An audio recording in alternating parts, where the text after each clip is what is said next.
Good evening. स्वागत है आप सभी का मेरे अपने यूट्यूब चैनल पे।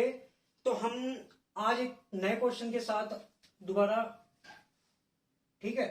अब ये जो क्वेश्चन हम पढ़ रहे थे, हम आपको पता है कि रेशो के क्वेश्चन कर रहे थे। रेशो से संबंधित क्वेश्चन जो भी हैं, यानी कि रेशो की अभी मैं सभी क्वेश्चन जो रेशो से एग्जाम में बनने वाले क्वेश्चन वो सोल्व कर रहा हूँ। और जो भी ये क्वेश्चन मैं यहाँ पे लिखता हूँ ना, सब के सब किसी ना किसी एग्जाम में पूछे गए क्वेश्चन है। तो आपके एग्जाम के पॉइंट ऑफ व्यू से ये क्या है, इंपॉर्टेंट क्लास है। आप सभी क्वेश्चन को देखें और खुद पहले ट्राई करें, देन ट्राई करने के बाद उसका सॉल्यूशन देखें, तो आपको कुछ ना कुछ नया सीखने को मिलेगा। चलो पहले वीडियो को पोस्ट करो और खुद ट्राई करो। रेशो ये टॉपिक खत्म हो जाएगा ना, देन फिर उसके बाद मैं आपको सीरीज चलाऊंगा कि इसकी परसेंटेज से बनने वाली है। रेशो टॉपिक जो है और ये आपका परसेंटेज, ये बहुत ही इंपॉर्टेंट चैप्टर है आपके अर्थमेटिक के, ठीक है ना। तो सबसे पहले मैं रेशो से संबंधित क्वेश्चन है वो भी ले रहा हूं, ठीक है। देन उसके बाद हम परसेंटेज के क्वेश्चन करेंगे। चलो क्वेश्चन क्या है, in exam the number of passed and failed in the ratio 25:4 if 5 more had appeared.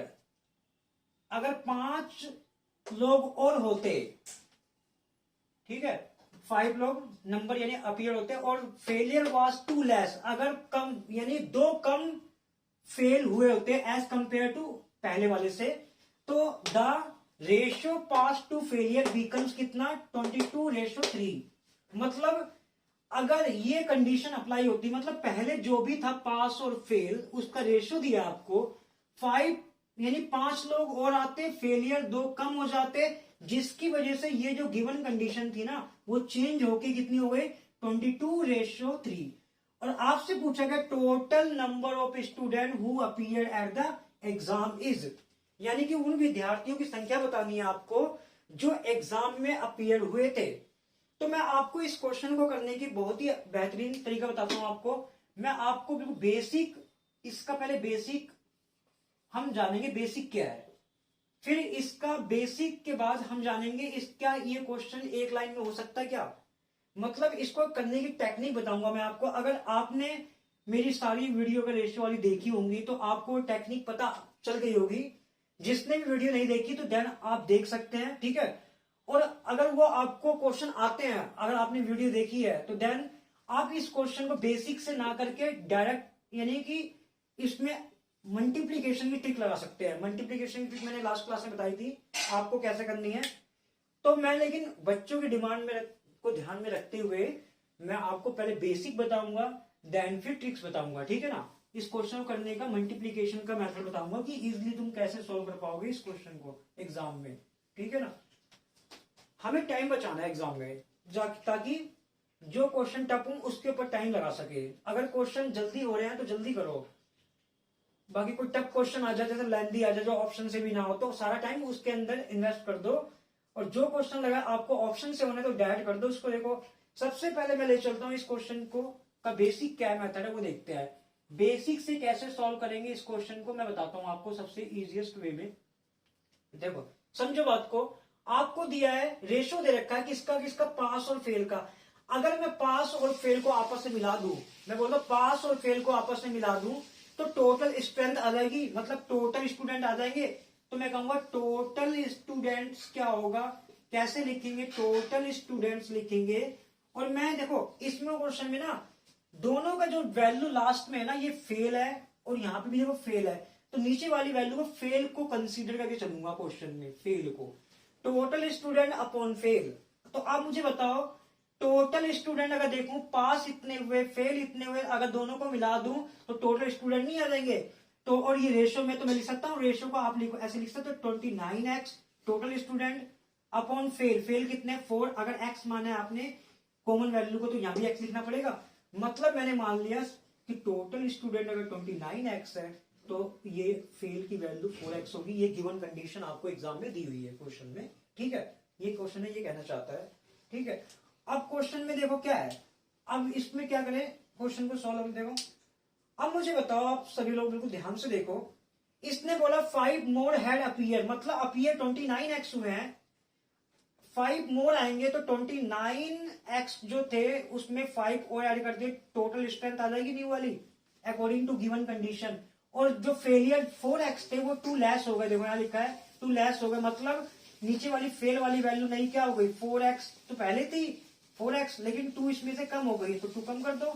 अब मुझे बताओ ये जो ऊपर है वो टोटल स्ट्रेंथ है, नीचे क्या है फेल।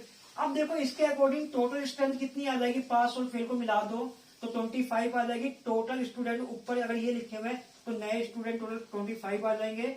और मुझे बताओ फेल की वैल्यू बोलो कितनी है, अगर ये फेल है तो यहाँ पे देखो फेल कितना है 3। तो देखो टोटल स्ट्रेंथ अप की और अपॉन में fail, total strength according to given condition और फेल। आप इसको क्रॉस मल्टीप्लाई करेंगे ना तो आपको यहाँ से सॉल्यूशन में x की वैल्यू पता चल जाएगी। बोलो इसको 29 से कर दे, 20 से करते तो अगर 60 आता है और 27 अलग से आता तो बोलो 87x आता कि नहीं। फिर इसको 5 से करोगे तो आपको क्या मिलेगा 15 मिलेगा। इसको करोगे इससे तो आपको क्या मिलेगा 25 इंटू 4x 100x मिलेगा। और प्लस में कितना मिलेगा, प्लस नहीं माइनस है बीच में -2 है तो इसको करोगे तो 50 मिलेगा। और देन आपको x को एक तरफ लाना है, इसको एक तरफ लाना, माइनस का आगे इधर प्लस हो जाएगा, आपको ये 65 बना देगा। इसमें से माइनस करोगे 13x आ जाएगा तो ये 13 से कैंसिल आउट होता है। तो यहां से हमें x की वैल्यू पता चल गई 5। x की वैल्यू आपको अगर 5 पता है तो आपसे पूछा है टोटल स्टूडेंट अपीयर कितने हुए एग्जाम में, टोटल स्टूडेंट पूछा है ना अपीयर एग्जाम में कितने हुए, तो टोटल स्टूडेंट जो भी होंगे 29x नहीं रहेंगे।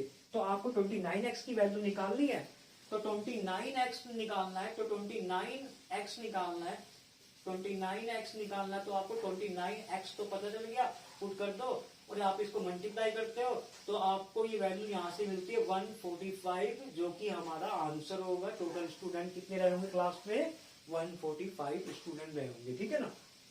तो ये इसका बेसिक देखा आपने। बेसिक ऐसे करेंगे, जो बेसिक का करने का तरीका भी मैंने आपको अच्छा बताया। बेसिक में और लंबा होता है, मैं छोटा कर दिया क्वेश्चन को, ठीक है। लेकिन इसकी मुझे नीड नहीं है, बेसिक की नीड क्यों है, अगर मैं आपको पढ़ा रहा हूं तो आपको कुछ ना कुछ सिखा रहा हूं। बेसिक आना चाहिए लेकिन आपको ये देखो कि पहले क्वेश्चन देखते ही हो रहा है। अगर यही क्वेश्चन अगर देखते ही हो जाए तो बेसिक क्यों अप्लाई करोगे आप, बेसिक की कोई जरूरत नहीं है इसमें। देखो आपके सामने इस क्वेश्चन को कितने कम समय में करता हूं मैं, बस मुझे ये देखना कि ऑप्शन देखना है। अगर ऑप्शन से करना, मैंने आपको सिखाया था लास्ट क्लास में, हमें जब भी कोई क्वेश्चन ऑप्शन से करना होता है तो हम ऑप्शन पे फोकस होना चाहिए हमारा, और किस पे होना चाहिए कि जो निकालना है टोटल। अब देखो टोटल जो भी होगा यहाँ पे कितना है 25 + 4 29 रहा होगा, मतलब वो जो x कुछ भी आ जाए वो 29 से मल्टीप्लाई होगा, मतलब वो 29 से डिवाइड भी होगा। क्या 29 इसमें कभी आता है, इसका मल्टीपल 29 का डिवाइड होगा, नहीं होगा। 29 देखो 29 से डिवाइड करने के लिए 5 से डिवाइड कर लो पहले इसको, 5 से करोगे तो 5 इंटू क्या बनेगा, ये 3 और ये 1, क्या 31 आया, 31 ही 29 चाहिए, कट गया। अब ये तो 29 तो दिख ही रहा, इसमें नहीं आता, बस ये आंसर होगा आंख बंद करके, मतलब आंख बंद करके मानना, ठीक है, देख के मानना इसको, ठीक है। अब मुझे बताओ ये ऑप्शन है, चेक भी कर लो। देखो 5 से डिवाइड करोगे तो आपको 5 से करोगे तो कितना आएगा 2 5 9 आएगा, मतलब 29 का फैक्टर इसमें है। तो मैं कह सकता हूँ right answer will be option number 2। तो आप एक ने देखा इस क्वेश्चन को करने का तरीका बेसिक भी था और ट्रिक्स भी थी। तो first of all you have to apply tricks. मतलब ट्रिक्स क्या है, कंसेप्ट है, वो भी ट्रिक्स क्या है, ट्रिक्स नहीं है कुछ भी, आपको ये पता है कि लॉजिक पता है कि 29 से मल्टीप्लाई होगा तो 29 से ऑप्शन मेरा डिवाइड होने वाला आंसर होगा।